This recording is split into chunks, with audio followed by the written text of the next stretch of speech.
मारला से बा में कौनो बाटे नहीं एकसन। बाबा से हो हमनी के डायरेक्ट बा कनेक्शन।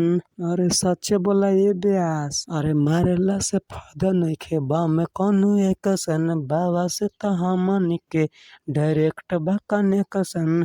अरे हटाओ न देखा बैजो के खानदान चलल बा। तरौले का छाती तीन सान चलल बा। त देखा जाल लेके दाल लेके हिरान चलल बा। त देखा जाल लेके दाल लेके हिरान चलल बा। तो तनी जल्दी चला ब्यास, अब पहुँच ही वाला बारा। त देखा 5 लीटर की से पेसल बा लोटा।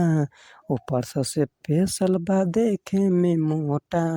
80% ब्यास अच्छे।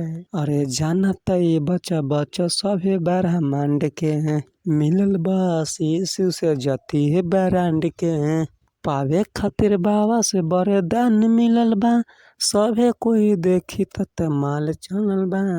त देखा जाल लेके दाले हिरान चलल बा। त देखा जाल लेके दाले हिरान चलल बा। अरे संजय पंकज काला टीम इंजॉय। त कल न ब्यास देखी के निखिल बिहारी न भागे पीछे वारी। और देखिए पैर लगल बा। हटाओ ने देखा बैजो के खानदान चलल बा। त जाल लेके दाले हिरान चलल बा। त जाल लेके दाले हिरान चलल बा। ये सीमा पार भइम खाली धरले रहा साथ के।